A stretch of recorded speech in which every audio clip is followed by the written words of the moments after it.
రాజుల 2వ గ్రంథము 20వ అధ్యాయము. రాజుల 2వ గ్రంథము 20వ అధ్యాయము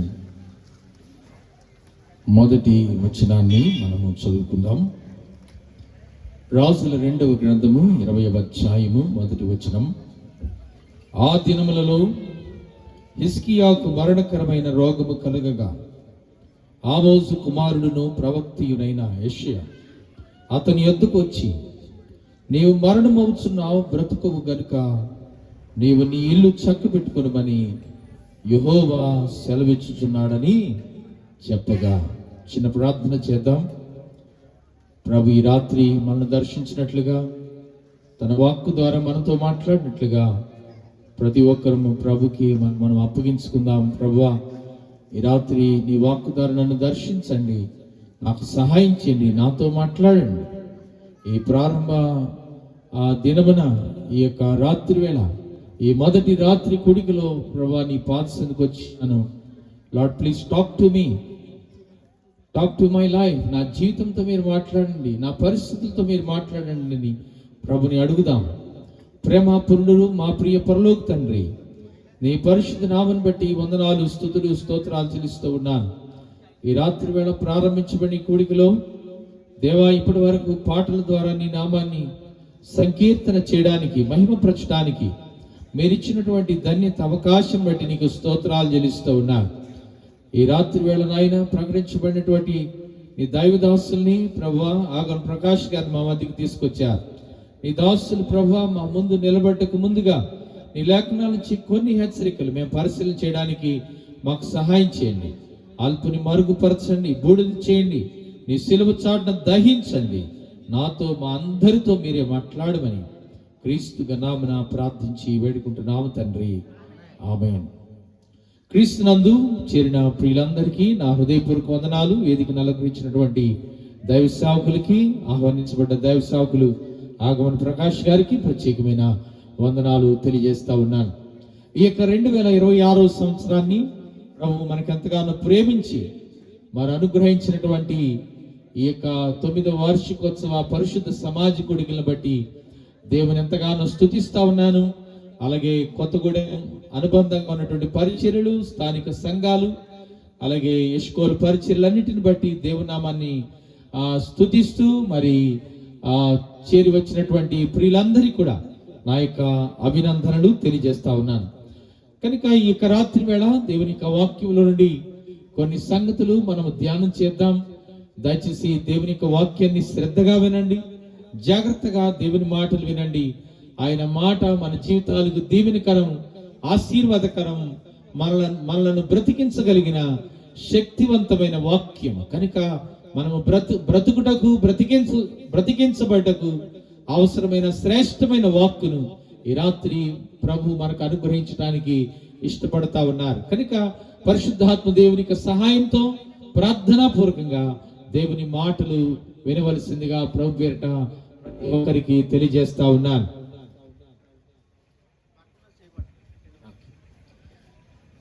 మనం చూస్తున్నటువంటి భాగంలో హిజ్కియా అనేటువంటి ఒక బలమైన యోధా రాజును మనం గమనిస్తా ఉన్నాం. ఆ దినాలలో దావీదు తర్వాత అత్యంత బలమైనటువంటి రాజు యూదా సామ్రాజ్యంలో ఒక వ్యక్తి ఉన్నాడంటే అతడు హిజ్కియానే. హిజ్కియా దేవుని ఎంతో ప్రేమించాడు, దేవుని మందిరాన్ని ప్రేమించాడు, దేవుని కొరకు ఎంతో సేవ చేశాడు. విగ్రహారాధనను, బయలుదేవతల యొక్క విగ్రహములను వారి బలిపీఠములను తుత్తునీలుగా చేసినటువంటి వాడు. రాజ్యములో దేవునికి మాత్రమే స్థానం ఉండాలని ఆశపడిన వాడు. అంతేకాదు, అనేక బలమైనటువంటి శత్రువులు ఆ దినముల్లో హిజ్కియా కాలంలో దేశం మీదకి దండెత్తి వచ్చినప్పుడు హిజ్కియా దేవుని మీద మాత్రమే ఆధారపడ్డాడు. అష్షూరు రాజు సహితము వారి మీదకి దండెత్తి వచ్చినప్పుడు అతడు కేవలం దేవుని మందిరములకు పోయి ప్రార్థన మాత్రమే చేశాడు. కాబట్టి ప్రార్థన ద్వారా ఎన్నో ఆశ్చర్యక్రియలు, ఎన్నో ఆశ్చర్య కార్యాలు చూసినటువంటి హిజ్కియా తన యొక్క జీవితంలో కలిగినటువంటి ఒక కొంచెం బలహీనత వలన, లేక కొంచెం అతిశయము వలన తన జీవితంలో ఒక భయంకరమైన పరిస్థితిని తన జీవితంలోనికి తెచ్చుకున్నాడు. బైబిల్ అంటుంది అతడు తన హృదయంలో గర్వించెను అని బైబిల్ చెప్తా ఉంది. కనుక అతని జీవితంలో కలిగిన కొంచెం ఆయాసకరమైన క్రియకు మూలముగా తన జీవితంలో ఒక బలహీనత తెచ్చుకున్నాడు. బైబిల్ అంటుంది అది మరణకరమైన రోగము అంటుంది. ఏమండి, మరణకరమైన రోగము అంటుంది. నా ప్రియమైన సోదరి సోదరులారా, హిజ్కియా మరణకరమైన రోగము కొంచెం తన అంతరంగంలో ఉన్నటువంటి అతిశయ కారణం వల్ల, దోషము కారణం వల్ల సంపాదించుకున్నప్పుడు దేవుని ప్రజలమైన మనం తెలుసుకోవాల్సిన ప్రాముఖ్యం ఏంటంటే, సర్వ మానవాళి కూడా అటువంటి రోగము చేత బంధించబడింది అనే వాస్తవాన్ని మనం తెలుసుకోవాలి. యెషయా గ్రంథము 1వ అధ్యాయము, యెషయా గ్రంథము 1వ అధ్యాయము, పరిశుద్ధ గ్రంథంలో నుండి యెషయా గ్రంథము 1వ అధ్యాయము 5వ వచనము నుండి మనం చదువుకుందాం. నిత్యము తిరుగుబాటు చేయుచు మీరెలా ఇంకా కొట్టబడుదురు. ప్రతివాడు తన నడినెత్తిని వ్యాధి కలిగినాడు. ప్రతి వాని గుండె బలహీనమాయను. అరికాలు మొదలుకొని తల వరకు స్వస్థత కొంచెమని లేదు. ఎక్కడ చూచినను గాయములు, దెబ్బలు, పచ్చి పండ్లు. అవి పిండబడలేదు, కట్టబడలేదు, తైలముతో మెత్తన చేయబడలేదు. The word clarifies. వాక్యము చాలా స్పష్టంగా తెలియజేస్తున్న విషయం ఏంటంటే, ప్రతి మనుషుడి నడినెత్తిన ఏం కలిగినాడు? వ్యాధి కలిగినాడు. హిజ్కియా తన జీవితంలో కేవలము ప్రభుని ఎంతో సేవించినటువంటి, పూజించినటువంటి, ప్రాధాన్యత ఇచ్చినటువంటి తన జీవితంలో తన అంతరంగములో కలిగిన దోషభరితమైన ఒక బలహీనతను బట్టి దేవుడు అతనికి ఏం కలుగజేశాడు? మరణకరమైన రోగమును కలుగజేశాడు. కానీ బైబిల్ అంటుంది, ప్రతి మనుషుడు కూడా ఏం కలిగినాడు? ప్రతి మనుషుడు కూడా ఏం కలిగినాడు? నడినెత్తిన వ్యాధి కలిగినాడు. ప్రతి మనుషుడు నడినెత్తిన వ్యాధి కలిగినాడు. స్వస్థత కొంచెమైనా లేదు. అరికాలు నుంచి నడినెత్తి వరకు స్వస్థత కొంచెమైనా లేదు. ఈ రాత్రి వేళ ప్రియ సహోదరి సహోదరులారా, దేవుని వాక్యం వింటున్న దేవుని ప్రజలారా, ప్రతి మనుషుడు వ్యాధి చేతను, రోగము చేతను బాధించబడుతున్నాడు. స్వస్థత లేని జీవితము చేత ఏడవబడతా ఉన్నాడు. అది తెలుసుకోవాలి. బాధించబడుతున్నాడు, బంధించబడి ఉన్నాడు. స్వస్థత కొంచెమైనను లేని స్థితిలో ఉన్నాడు. ఈ రాత్రి వేళ దేవుని నీవు గ్రహిస్తున్నావా? మరణకరమైన రోగము చేత ఏడవబడుతున్నావా అన్న సంగతి నువ్వు గ్రహించగలుగుతున్నావా? నీవు కలిగిన రోగము నిన్ను ఎటు తీసుకుపోతా మరణమునకు దారి తీస్తా ఉంది. నీ అంతరంగంలో ఉన్నటువంటి దోషభరితమైన జీవితము నిన్ను ఎటు తీసుకుపోతా ఉంది? మరణకరమైన స్థితిలోనికి నిన్ను నడిపిస్తా ఉంది. ఏది ఈ మరణకరమైన రోగము? అండి, ఈ మరణకరమైన రోగము ఏంటిది? మానవ జీవితంలో కలిగేటువంటి అనేక రకమైన సమస్యలకు, శోధనలకు బలమైనవి 3 కారణాలు ఉంటాయి. బలమైనవి 3 కారణాలు ఉంటాయి. తన జీవితంలో సంభవించే ప్రతికూలత అంతటికి కారణాల్లో ఒక బలమైన కారణాలు 3 కారణాలు ఉంటాయి. నువ్వు అనారోగ్యం పాలైనవంటే మొదటిది నీ శరీరం యొక్క దౌర్బల్యతను బట్టి నీవేం పొందుతావు? అనారోగ్యాన్ని సంపాదించుకుంటావు. Just because you have flesh. ఈ లోకంలో నువ్వు శరీరం ఉన్నంత కాలం నువ్వేమనుభవించాలి? శ్రమను, యాతనను, కష్టమును అనుభవించాలి. Just you have the flesh. నువ్వు శరీరము ధరించుకున్నావంటే ఈ లోకంలో నీకు సమస్య, రోగము, కష్టము, యాతన నువ్వు భరించాలి. రెండవది, దేవుడు అనుమతించిన పరీక్షను బట్టి నీవు శ్రమను, యాతను అనుభవించాలి. అని దేవుడు అనుమతించిన పరీక్ష, the test. God allowed some test in your life. దేవుడు నీ జీవితంలో అనుమతించినటువంటి పరీక్ష, that is not in your hand. నీ చేతిలో లేదు. ఎందుకనంటే దేవుడు మనలను కొన్ని పరిస్థితుల చేత ఏం చేస్తాడు? ఆయన అనుమతిస్తాడు.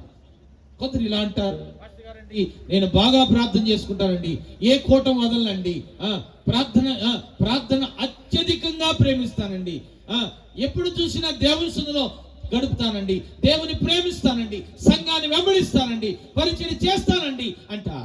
అయినా నా జీవితంలో సమస్యలు అనేవి నన్ను విడిచి పోవట్లేదయ్య గారు అంటారు. నేనంటాను, it is God allowed test. అదేంటిది? దేవుడు అనుమతించిన పరీక్ష. యోబు జీవితంలో ఎవరు అనుమతించారు పరీక్ష?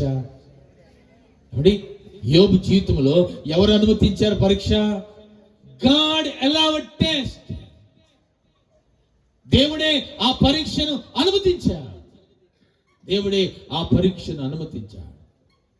కనుక దేవుడు అనుమతించిన పరీక్ష ద్వారా మనుషుడు శ్రమను, యాతనను, కష్టాన్ని ఈ లోకంలో అనుభవిస్తాడు. It is not in your hand. నీ చేతిలో లేదు. అయ్యో, నేను ఎంతో సేవ చేశానయ్య గారు, మందిరానికి ఎంతో ఇచ్చానయ్య గారు, కూటమంటే మంచి కానుకిస్తానయ్య గారు, దేవుని సేవ ఉందంటే పరుగులు పెడతానయ్య గారు, పరిచర్య ఉందంటే చేస్తానయ్య గారు, వంట ఉందంటే వండడానికి పరిగెత్తిస్తానయ్య గారు, ఇంకా ఏదైనా పరిచర్య చేయాలంటే నా వంతుగా నేను ఏ పరిచర్యలోనైనా ఉంటాను పాస్టర్ గారు, ప్రార్థన అంటే పరుగులు పెడతాను, కానీ నా జీవితంలో సమస్యలు పోవట్లేదేంటి? నువ్వు అనొచ్చు ఆ ప్రశ్న. కానీ ప్రభు యొక్క సమాధానం ఏంటి తెలుసా? It is God allowed test. అది ప్రభు అనుమతించిన పరీక్ష. పరీక్షకు ఒక దినాన ఏముంది? పరీక్షకు ఒక దినాన ఏముంది? పరీక్షకు ఒక దినాన ర్యాంకింగ్ ఉంది. పరీక్షకు ఒక దినాన ఉంది. పరీక్షకు ఒక దినాన విడుదల ఉంది. ఇంకా చెప్పాలంటే పరీక్షకు ఒక దినాన మెప్పు, ఘనత ఉంది. అంటే పరీక్ష తర్వాత ఏముంది? ఫలానా వ్యక్తికి 598 మార్కులు వచ్చినాయి 10th క్లాసులో. So the district collectorate the district particular constituency MLA particular అధికారులు అందరూ కలిసి ఆ వ్యక్తిని ఏం చేస్తారు? సత్కరిస్తారు. మెప్పు, ఘనతయు యెహోవా వలన కలుగును. One day you have the reward. నువ్వు పరీక్షించబడ్డావంటే నీకు ఒక దినాన్ని ఏం కలుగుతుంది? మెప్పు, ఘనత యెహోవా వలన కలుగుతుంది. You may be tested in multiple cases. నీ జీవితం ఎన్నో విధాలుగా నువ్వేం చేయబడతా ఉంటావు? పరీక్షించబడతా ఉంటావు. కానీ ఆ పరీక్షలో నువ్వు గెలవాలి. ఆ పరీక్షకు ఒక దినాన్ని ఏం దొరుకుతుంది? రివార్డు ఉంది, అవార్డు ఉంది. రివార్డు, అవార్డు అన్ని దొరుకుతాయి నీకు. మెప్పు, ఘనత యెహోవా వలన కలుగుతుంది. మూడవ కేసు ఏంటంటే మన సమస్యలకు, మన ప్రతికూలతలకు, నష్టాలకు కారణము మూడవది మన అవిధేయత. ఏమైనది? మన అవిధేయత. మొదటిది మన శరీరం, అవర్ ఫ్లెష్. రెండవది ప్రభు అనుమతించిన పరీక్ష. మూడవది మన అవిధేయత, మన లోపము. ఇప్పుడు హెజ్కియా తన జీవితంలో శ్రమపడడానికి కారణం ఏంటి? అది కేవలం శరీర దౌర్బల్యత వలన వచ్చినది కాదు కదా. దేవుడు అనుమతించిన పరీక్షమి కాదు కదా. మరి ఎందుకనంటే తన అంతరంగంలో ఉన్నటువంటి దేవునికి ఆయాసకరమైన దోషము వలన. ఈ రాత్రి వేళ నా ప్రియమైన సహోదరి సహోదరులారా, మన జీవితాల్లో ఒక మరణకరమైన ఆ రోగము, అది పాపము. రోగము ఏంటిది? పాపము, సిన్. ఈనాడు మనుషుని యొక్క జీవితమును పాపమును దాటిపోలేని జీవితముగా పరిగణించబడింది. మానవునికి ఇయ్యబడిన ప్రతి విధమైన అవకాశము పాపమునకు సమకూర్పుగా అనుగ్రహించబడుతున్నట్టుగా అనిపిస్తుంది. నిజమండి. You have a device. నీ దగ్గర ఫోన్ ఉంది. ఈనాడు నీ యొద్ద ఉన్న ఇది పాప ప్రపంచము. ఇదేంటిది? మనిషికి ఇవ్వబడిన పాప ప్రపంచము.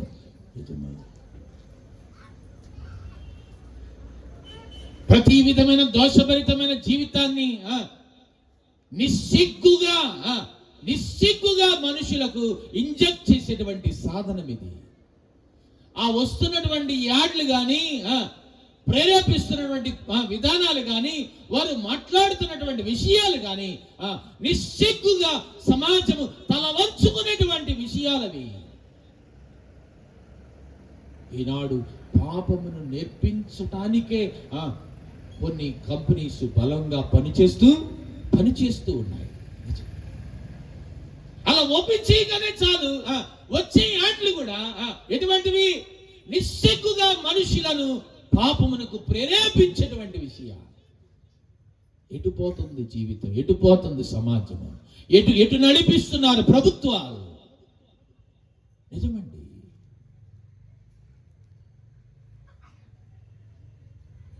మరణకరమైన రోగము అది మనిషిని శాశ్వతముగా మరణానికి దారి తీసేటువంటి రోగము. యుగ యుగాలు మనిషిని నాశనములో ఉంచే రోగం ఇది. అటువంటి పాపములో మనుషుడు బానిసైపోతున్నాడు, విడిచిపెట్టలేకపోతున్నాడు,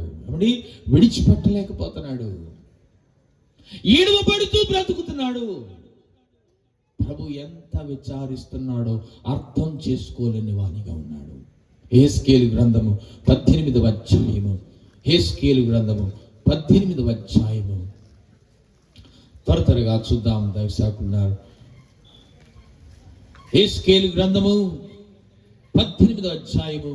నేను కొన్ని వచనాలు మీకు చూపిస్తాను, మీరు జాగ్రత్తగా చదవండి. 4వ వచనం, మనుషులందరూ నా వశములో ఉన్నారు, తండ్రులేమి కుమారులేమి అందరూ నా వశములో ఉన్నారు. పాపము చేయవాడెవడో వాడే మరణము నందును. అయ్యో, అందరూ నా వశములో ఉన్నారు, పాపము చేయవాడెవడో వాడే మరణము నందును. ప్రియ సహోదరి సహోదరులారా, దేని పెట్టారా, you observe what is going on now. లోకంలో ఏం జరుగుతుంది ఆలోచన చేయండి. ఇంట్లో అందరికీ ఒక సభ్యే ఉంది, కానీ ఒక్కొక్కడికి మాత్రం ఒక్కొక్క ఫోన్ ఉంది. అండి, అందరికీ ఒక సభ్యే ఉంది, కానీ ఒక్కొక్కడికి మాత్రం ఏముంది? ఒక్కొక్క ఫోన్ ఉంది. ఏది మంచిది? ఇంట్లో ఒక సోప్ ఉండడం మంచిదా? అందరికి ఒక్కొక్క ఫోన్ ఉండడం మంచిదా? ఏది మంచిది? ఎవరి కాళ్ళకు సోప్ ఉండటం మంచిదా? ఎవరి కాళ్ళు ఫోన్లో ఉండటం మంచిదా? ఏది మంచిది? సమాజానికి ఏది మంచిది? ఇంటికి ఏది మంచిది? Which is hygienic?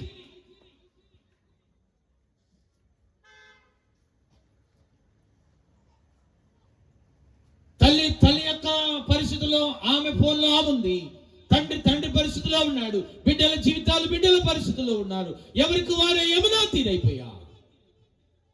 ఒక రోజున ఒక టీచరు స్టూడెంట్స్ అందరినీ ఇలా అడిగిందట, అరే మీరు ఏమేమో కావాలనుకుంటున్నారో పేపర్ మీద రాయండిరా అని.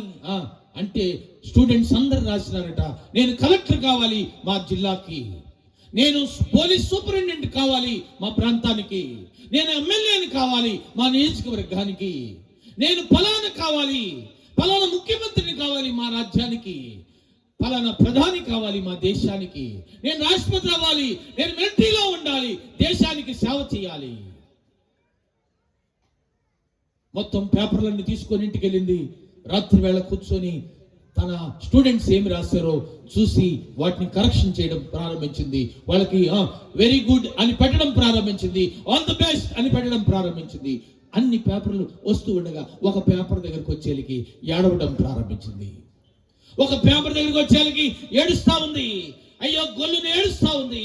ఆ ప్రక్కన ఉన్నటువంటి తన హస్బెండ్ వచ్చి, ఎందుకు ఏడుస్తున్నావు నువ్వు అని ఆమెను అడిగినప్పుడు ఆమె అందులో రాయబడిన ఒక విషయాన్ని చదివితే ఇలా ఉంది, నేను ఒక సెల్ ఫోన్ కావాలని అనుకుంటున్నాను అని ఒక చైల్డ్ రాసినాడు. నేనేం కావాలనుకుంటున్నాను? నేను సెల్ ఫోన్ అయితే బాగుండు. ఎందుకనంటే నా తల్లి సెల్ ఫోన్ తో గడిపినంతగా నాతో గడపలేకపోతా ఉంది, మా డాడీ సెల్ ఫోన్ తో గడిపినట్టుగా నాతో గడపలేకపోతా ఉన్నాడు. కనుక ఏది ఉత్తమం నాకు? నేను సెల్ ఫోన్ అయిపోతే మా డాడీ నన్ను ఒక్కడినే అల్లారుముద్దుగా చూసుకుంటాడు.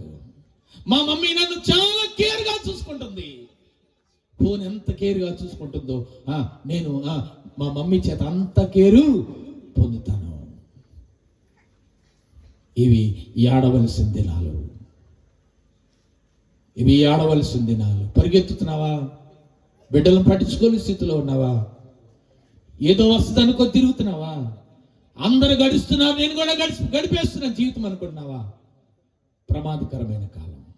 It's very very dangerous times. ప్రమాదకరమైన దినాలు, చక్కబెట్టుకోవాల్సిన కాలం. మరణకరమైన రోగము ఈనాడు చిన్న పిల్లవాడి నుంచి ముసలివాని వరకు ఏం చేస్తుంది? పట్టి పీడిస్తూ ఉంది, ఈడ్చుకుపోతా ఉంది.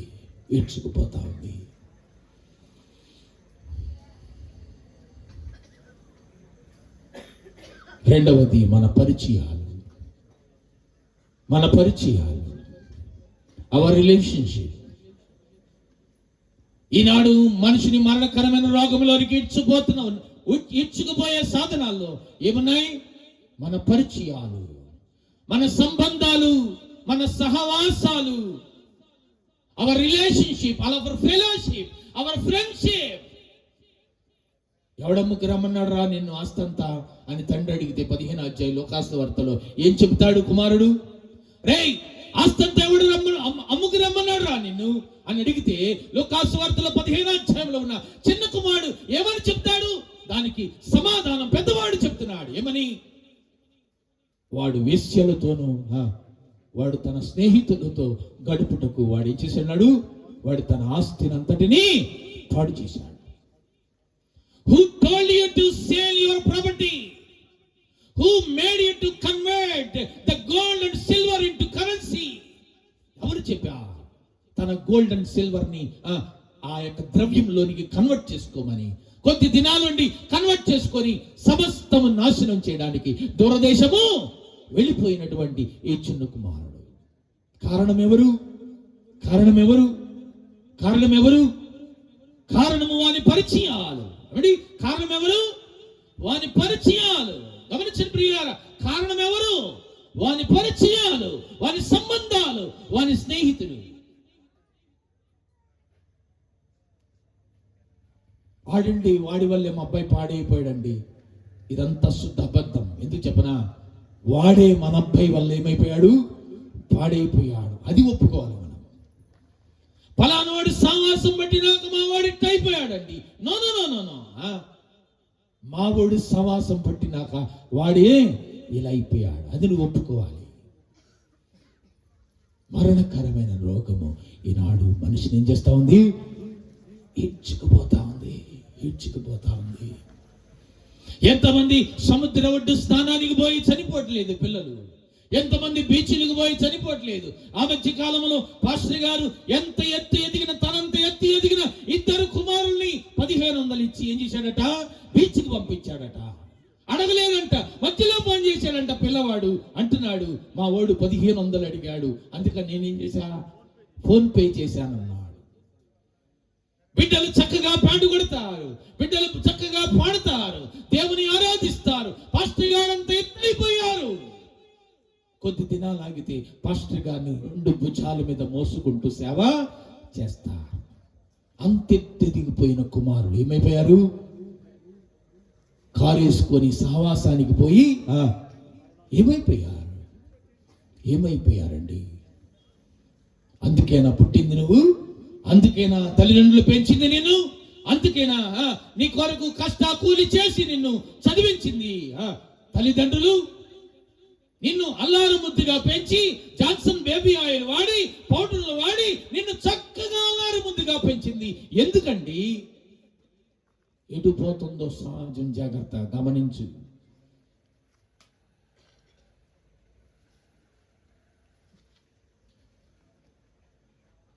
ఈనాడు ప్రతి పరిస్థితికి కారణాన్ని గమనించకపోతే నీవు మరణకరమైన రోగములోనికి ఏం చేపడతావు? ఈడబడిపోతావు. ప్రభు అన్నాడు, పాపము చేయువాడే మరణము నందును. హిజ్కియాకు మరణకరమైన రోగము కలిగినప్పుడు తన అవిధేయతను దేవుని ఎదుగు తీసుకురావటానికి తను గోడ తట్టు తిరిగి ప్రార్థన చేస్తున్నాడు. బైబిల్ అంటుంది, ప్రభు నామమున ప్రార్థన చేయువాడెవడో వాడే రక్షించబడతాడు. One who prays in the name of the Lord, one who intercedes in the name of the Lord, one who lifts his hands before the name of the Lord, in the presence of the Lord. ఆయన తట్టు చూచువాడు, ఆయన వైపు చేతులెత్తి ప్రార్థించువాడు ఖచ్చితంగా ఏం చేయబడతాడు? రక్షించబడతాడు. ఈ రాత్రి వేళ ప్రభు నీకు పిలిపిస్తున్నాడు. ప్రభు ఎంత బాధతో చెప్తున్నాడు తెలుసా? 18వ వచనం, 17వ వచనం, 18వ అధ్యాయము. హెజ్కేలు, పేదవాని మీద అన్యాయముగా చేయవేయక, లాభము కొరకు అప్పుయ్యకుయు, వడ్డీ పుచ్చుకొనక ఉండిన వాడై, నా విధులను ఆచరించుచు నా కట్టలను అనుసరించి నుండి నేడల తండ్రి చేసిన దోషమును బట్టి చావడు, అతడు ఆవశ్యకముగా బ్రతుకును. 20వ వచనం, పాపము చేసిన వాడే మరణం నందును, తండ్రి యొక్క దోష శిక్షను కుమారుడు మోయటలేదని కుమారుని దోష శిక్షను తండ్రి మోయడు. నీతి పరుని నీతి ఆ నీతి పరునికే చెందును, దుష్టుని దుష్టత్వము ఆ దుష్టునికే. అయితే దుష్టుడు తాను చేసిన పాపములను విడిచి నా కట్ట అనుసరించి నీతిని అనుసరించి న్యాయము జరిగించిన అతడు మరణము నందడు, ఆవశ్యకముగా అతడు బ్రతుకును. అతడు చేసిన అపరాధములో ఒక్కటి జ్ఞాపకములోనికి రాదు. అతడు నీతిని బట్టి అతడు బ్రతుకును. దుష్టులు మరణము నందుట చేత నాకేమాత్రమైన సంతోషము కలుగునా, వారు తమ ప్రవర్తనను దిద్దుకొని బ్రతుకుటయే నాకు సంతోషము. దేవునికి సంతోషమేమి లేదు ఒకడు మరణించుట వలన, ఒకడు నిత్య నాశములోనికి వెళ్ళిపోవటం వలన దేవునికి సంతోషమేమి లేదు. మరి ఏది సంతోషము? అదే లూకాసు వార్త 15వ అధ్యాయంలో ప్రభు చెప్పాడు ఏమని? మారు మనసు అక్కరలేని 99 నీతిమంతుల కంటే మారు మనసు పొందు ఒక్క పాపి విషయమై ఆయనకు మరి ఎక్కువ సంతోషము కలుగుతుందని బైబిల్ చెప్తా ఉంది. ప్రియులారా, దేవుని వలన నీకు సంతోషం కలుగుతుంది, నీ వలన దేవునికి కూడా సంతోషం కలుగుతుంది. The Lord will be very much happier. He will be very much joyful. ఆయన మరి ఎక్కువగా సంతోషించేటువంటి పరిస్థితులు ఉన్నాయి నీ ద్వారా. నీ ద్వారా సమాజానికి సంతోషం ఉందా? నీ ద్వారా నీ తల్లిదండ్రులకు సంతోషం ఉందా? నీ ద్వారా నీ జీవితంలో సంతోషం ఉందా? అంటే మరణకరమైన పాపము, మరణకరమైన రోగము మనుషుని ఈడ్చుకుపోతా ఉంది. అది మనుషుని నాశన కూపంలోనికి తీసుకుపోతా ఉంది, సర్వనాశనం చేస్తా ఉంది. మనుషుల యొక్క పద్ధతులు, పరిచయాలు, ఇనుబడుతున్న విషయాలు, వారి వ్యసనాలు, వారి పాప సంబంధమైన క్రియలు బహు అసహ్యమైనవిగా ఉన్నాయి దేవుని ఎదుట. ప్రభు అంటున్నాడు, పాపము చేయువాడెవడు వాడు మరణము నందును. కానీ మరణం నుండి తప్పించుకునే అవకాశం ఉంది. ప్రభు అంటున్నాడు, నా యందు విశ్వాసం ఉంచువాడు వాడేమవుతాడు? తీర్పులోనికి రాక. కాబట్టి నా యందు విశ్వాసం ఉంచువాడు మరణములో నుండి ఏమైపోతాడు? జీవములోనికి ఏం చేయబడతాడు? దాటిపోతాడు. దాటిపోయే అవకాశం ఉంది ప్రియులారా. ఎప్పుడైతే తనకు మరణకరమైన రోగం ఉందని గ్రహించాడో, he started to pray, he started to plead before the Lord. ప్రభు ఎదుట మోకరించాడు, గోడ తట్టు తిరిగాడు. ప్రభువా, నీ సన్నిధిలో నేను ఎట్లు నడుచుకున్నాను, ప్రభువా నేను నీ సన్నిధిలో నీ కొరకు ఏమి జరిగించాను, ఏ విధముగా నేను ప్రవర్తించాను, దయచేసి నన్ను జ్ఞాపకము చేసుకోనాయనా అని గోడ తట్టు తిరిగి పశ్చాత్తాపడ్డాడు. ఆ తదుపరి ప్రభు అన్నాడు, హిజ్కియా, నీవు కన్నీరు విడుచుట సూచితుంది. మరి ప్రార్థనలో ఏముండాలి? పశ్చాత్తాపం ఉండాలి. ప్రభు ప్రార్థనలో నీ కన్నీటిని చూడాలంటే నీ ప్రార్థనలో ఏముండాలా? నీవు పశ్చాత్తాపడాలి. నిజమండి, ఈనాడు పశ్చాత్తాప హృదయాలు లేవు. ఒక వ్యక్తిని మన నోటితో దూషించినా మనకు పశ్చాత్తాపం లేదు. మనం ఆడరాని మాటలు మాట్లాడినా పశ్చాత్తాపాలు. మనము ఇతరుల గురించి ఎన్నో విధాలైనటువంటి దుర్భాషలాడినా మన జీవితాల్లో ఏమి లేదు, పశ్చాత్తాపం లేదు. మన దేహంతో, మన తలంపులతో, చూపులతో, ఆలోచనలతో, అవయవాలతో చేసిన దేవునికి హేయకరమైన ప్రతి విధమైన క్రియల విషయాల్లో మనకేమి లేదు, పశ్చాత్తాపం లేదు. కఠినమైపోయారు. అండి, ప్రజలు ఏమైపోయారు, కఠినమైపోయారు. కఠినపరుచుకున్నావా? రోమిలికి రాసిన పత్రికలో ప్రభు ఈ విషయాన్ని చెబుతున్నాడు కదా. ఏమన్నాడు? రోమిలికి రాసిన పత్రిక 2వ అధ్యాయము పరిశుద్ధాత్మ దేవుడు స్పష్టంగా మన హృదయ కాఠిన్యాలు చూస్తున్నవాడు అంటున్నాడు. 2వ అధ్యాయం 3వ వచనం, అట్టి కార్యములు చేయి వారికి తీర్పు తీర్చుచు వాటినే చేయించున్న మనిషిడా, నీవు దేవుని తీర్పును తప్పించుకుని అనుకుంటున్నావా? లేదా దేవుని అనుగ్రహము మారు మనసు పొందుటకు నిన్ను ప్రేరేపించుచున్నదని ఎరుగక ఆయన అనుగ్రహ ఐశ్వర్యమును, సహనమును, దీర్ఘశాంతమును తృణీకరించుదువా? నీ కాఠిన్యము మార్పునందని నీ హృదయము అనుసరించి ఉగ్రత దినమును అనగా దేవుని న్యాయమైన తీర్పు బయలుపరచుడి దినమందు నీకు నీవే ఉగ్రతను సమకూర్చుచున్నావు. నీ కఠినమైన హృదయము చేత, బండబారిపోయిన హృదయము చేత నీ యొక్క ఉగ్రతను నీవేం చేసుకుంటున్నావు? నువ్వే సమకూర్చుకుని, నువ్వే పోగు చేసుకుంటున్నావు నీ మీద దేవుని ఉగ్రతని. అవకాశం వచ్చింది ఈ రాత్రి, నీకు అవకాశం వచ్చింది. ఏ అవకాశం అంటే ఆయన నామమును బట్టి ప్రార్థన చేయవాడెవడో వాడేం చేయబడతాడు, రక్షించబడతాడు. మరి ఆ ప్రార్థనలో ఏముండాలంటే, ఆ ప్రార్థనలో ఏముండాలి?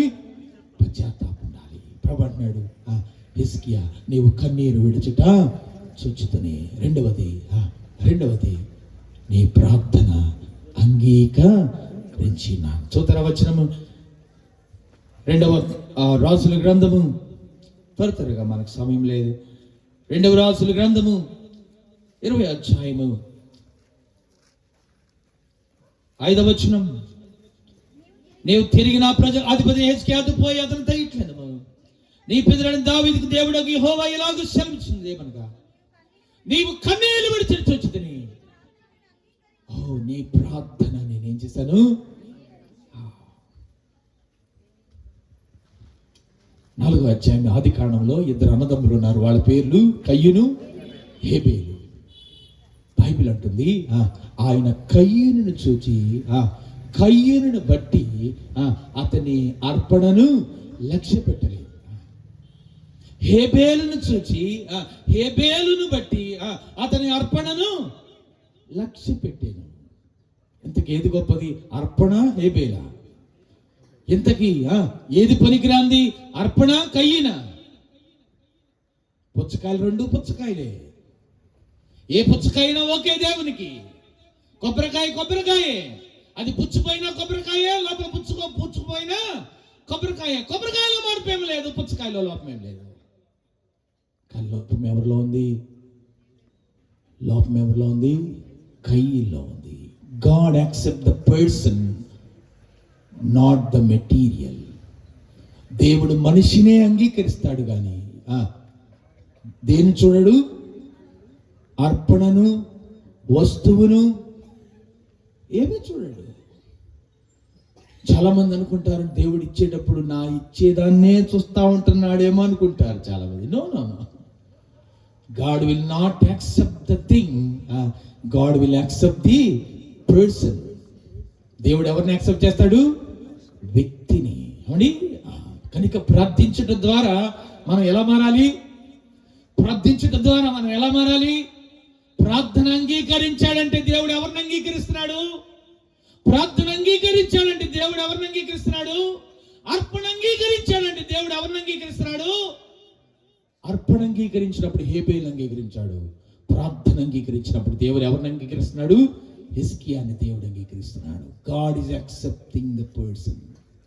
ఒకప్పుడు తన హృదయ అతిశయము గర్వము చేత అంగీకారమునకు యోగ్యుడు కానీ దేవుని మనస్సును నొప్పించినటువంటి మనుషుడు ఇప్పుడు ప్రార్థన ద్వారా ఏమవుతున్నాడు? దేవునికి అంగీకార ఆమోదయోగ్యమైన పర్సన్గా మార్చబడుతున్నాడు, రూపాంతరపరచబడుతున్నాడు. అందుకే యెహెజ్కేలు గ్రంథం 18వ అధ్యాయములో అక్కడ రాయబడిన మాట చూడండి. దేవుని ప్రియులారా 30వ వచనములో 18వ అధ్యాయము, కాబట్టి ఇశ్రాయేలులారా ఎవని ప్రవర్తన బట్టి వానికి శిక్ష విధింపును. మనస్సు తిప్పుకొని మీ అక్రమములు మీకు శిక్షణ కారణములు కాకున్నట్లు వాటిని విడిచిపెట్టుడి. మీరు జరిగించిన అక్రమ క్రియను విడిచి నూతన హృదయమును నూతన బుద్ధి. అంటే ప్రార్థన ద్వారా దేవుడు మనకేమివ్వాలి? ఏమండి, ప్రార్థన ద్వారా దేవుడు మనకేమివ్వాలి చెప్పాలి. ప్రార్థన ద్వారా మనందరికి ఏం రావాలి? నూతన బుద్ధియు నూతన హృదయము. అంతేనా? మనకేం రావాలండి? నూతన బుద్ధియు. ప్రార్థన చేస్తాడు కానండి ఏమీ కనపడదండి. అన్నీ అప్పుడప్పుడు హిందీలో మాట్లాడతాడు, ఇంగ్లీష్లో మాట్లాడతాడు, తమిళ్లో మాట్లాడతాడు, ఎన్ని రంగాల్లో తిడతాడో. ఎందుకని? ప్రార్థనకి వెళ్తాడండి మళ్ళీ. అంటే ప్రార్థన లక్షణం అది కానే కాదు. ప్రార్థన ద్వారా గోడ తట్టు ముఖం తిప్పుకున్న హెజ్కియా ప్రార్థన ద్వారా దేవుడు అతని హృదయం ఎలా ఇచ్చినాడు? నూతనమైన బుద్ధి, నూతనమైన హృదయం. అప్పుడే అతడు ఏం చెప్పాడు? అంగీకరించబడ్డాడు. మూడవది నేను నిన్నేం చేస్తాను? బాగు చేసేది. I will heal you. నా ప్రియమైన సోదరి సోదరులారా, ప్రభు ఈ రాత్రి మనతో మాట్లాడుతున్నాడు. మనలో ఉన్న మరణకరమైన రోగం విడిపింపాలనుకుంటున్నాడు. మన ప్రతికూలతను మనం బయటికి తీసుకురావుతున్నాడు. హెజ్కియా వలె మనం గోడ తట్టు తిరిగితే ప్రభు మనల్ని ఏం చేస్తాడు? ఒకటి, మన కన్నీరు చూస్తాడు. నువ్వు పశ్చాత్తాపడితే ప్రభా నా జీవితం ఇది, నా బ్రతికిది అని పశ్చాత్తాపడితే నీ కన్నీరు తుడుస్తాడు, నీ కన్నీటిని చూస్తాడు. ఇంకా బలమైన మాట చెప్పేస్తా, దేవుడిని కన్నీరు చూడడానికి ఏకైక మార్గం ప్రార్థనే. అదేంటి? నేను ఏడ్చినప్పుడు ఆయన చూడ్డాయన. ప్రభుని కన్నీరు చూడాలంటే దానికి ఒక మార్గం ఉంది. ఆ మార్గం ఏంటిది? ప్రార్థనే. ప్రార్థన ద్వారా తప్ప ఆయన మన కన్నీటిని ఎప్పుడు చూడలేడు. తన ప్రజలైన ఇశ్రాయేలు గురించి అన్నాడు, నా ప్రజలే బాధను నేను నిశ్చయముగా చూచితిని, వారి బాధలో వారు పెట్టిన మొర నేను ఎప్పుడు? ప్రార్థన చేసినప్పుడు. వారు ప్రార్థన చేస్తా ఉంటే, మొర పెడతా ఉంటే చూశాను అంటున్నాడు, విన్నానంటున్నాడు. కాబట్టి ఈ హ్యాస్ ఓన్లీ వన్ ఆప్షన్. మన పరిస్థితుల్ని, మనకి ఇబ్బందుల్ని, మన కన్నీటిని చూసే మార్గం ఏదైనా ఉందంటే ఏంటిది? ఆయన మన కన్నీటిని చూడాలంటే మార్గం ఏది? భోజనం చేశారు కదా, గడ్డాల కింద చేతులు తీసేయండి, నెమ్మదిగా వెళ్ళిపోయే ప్రమాదం ఉంది. ఆయన అంటున్నాడు, నేను నీ కన్నీరు చూడాలంటే ఒకే ఒక్క మార్గం ఉంది. ఏంటది? ప్రార్థన. ప్రార్థన ద్వారా పశ్చాత్తాపడు, ప్రార్థన ద్వారా దేవునితో సమాధానపడు. రెండవది ప్రభు అంటున్నాడు, నేను నిన్నేం చేశాను? నీ ప్రార్థనను అంగీకరించాను.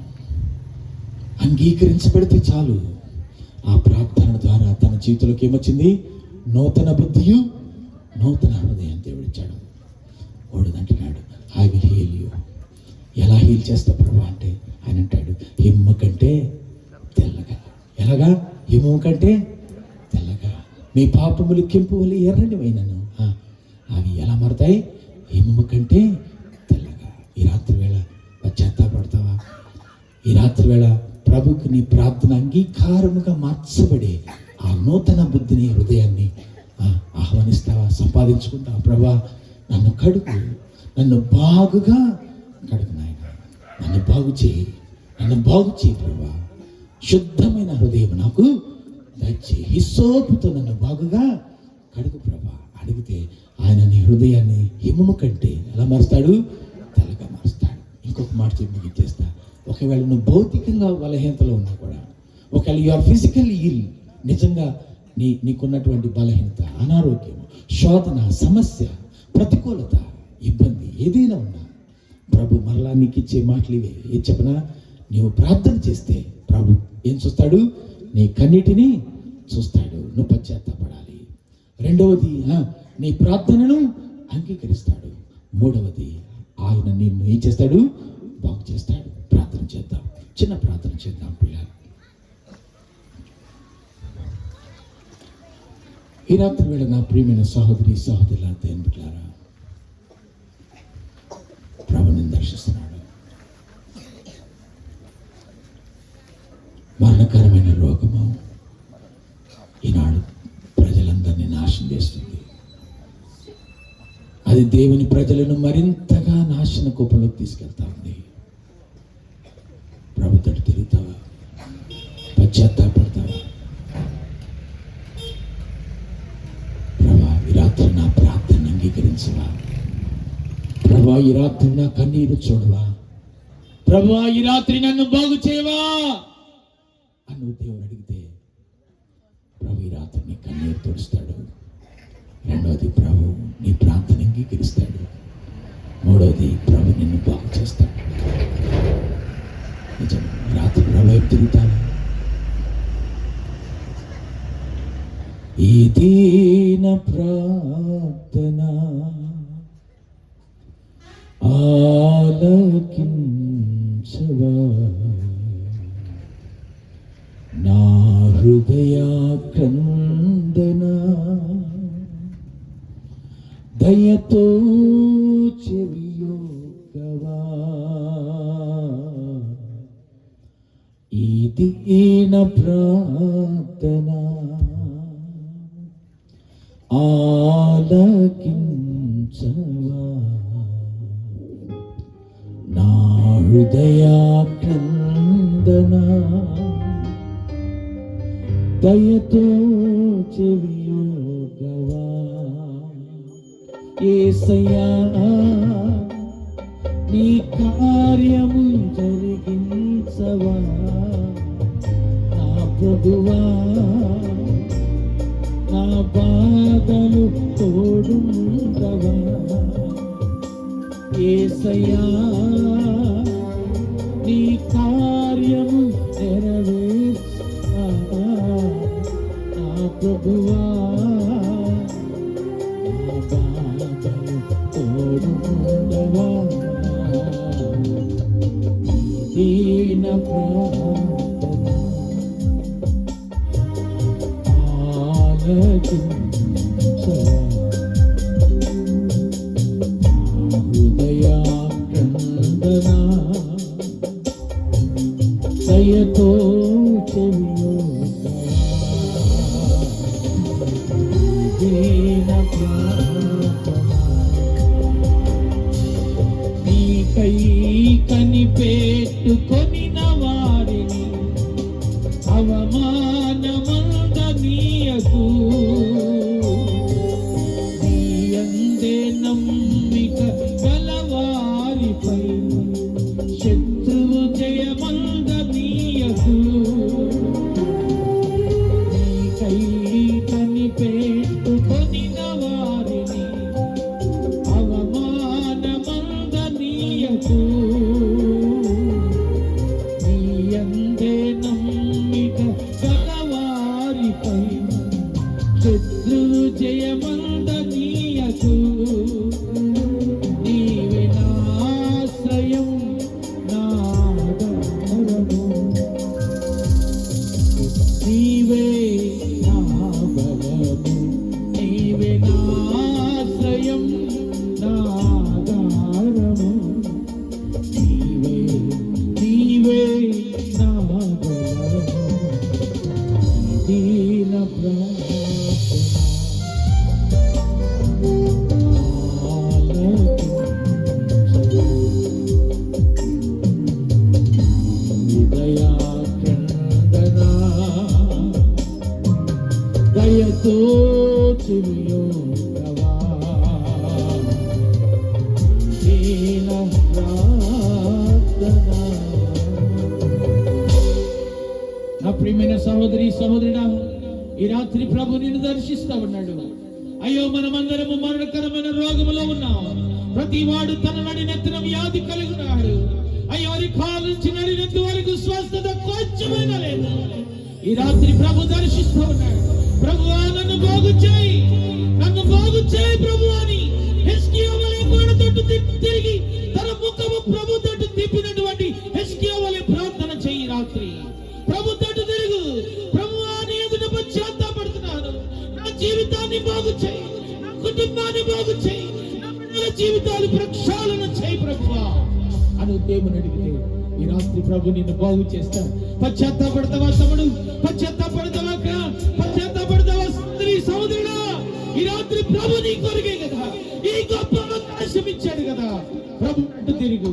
ఒకవేళ నువ్వు వ్యాధిలో, బాధలో, సమస్యలో, శోధనలో ఉన్నావా, ప్రభు తట్టు తిరుగు, ప్రార్థన చేయి. ప్రభు చెప్తాడు నీకు, నీ కన్నీరు విడుచుట నేను చూచితిని, నీ ప్రార్థన నేను అంగీకరించినాను, నిన్ను బాగు చేస్తాను. ప్రభు నన్ను బాగు చేయాలండి. నన్ను బాగు చేయడం నాకు ఇష్టమండి. ఆయన నన్ను బాగు చేయాలని నేను ఇష్టపడుతున్నాను. నా బిడ్డల్ని బాగు చేయాలని ఇష్టపడుతున్నాను. నా జీవితాన్ని బాగు చేయాలని ఇష్టపడుతున్నాను. నా కుటుంబాన్ని బాగు చేయాలని ఇష్టపడుతున్నాను. నా బంధుమిత్రుల జీవితాలు బాగుపడాలని ఆలోచిస్తున్నాను. గారు ప్రార్థన చేస్తున్నాను. దేవుడు చూడాలి, దేవుడు నా ప్రార్థన అంగీకరించాలి, దేవుడు నన్ను బాగు చేయాలి, నా పరిస్థితులు బాగు చేయాలి అని నువ్వు ఆలోచిస్తే నీవున్న స్థలంలో లేచి నిలబడి ప్రార్థన చేస్తా. నన్ను బాగు చేయాలి ప్రభు, నన్ను బాగు చేయాలి, నా జీవితాన్ని బాగు చేయాలి, నా పరిస్థితులు బాగు చేయాలి, నా కుటుంబాన్ని బాగు చేయాలి. నేను బాగుపడాలనుకుంటున్నాను.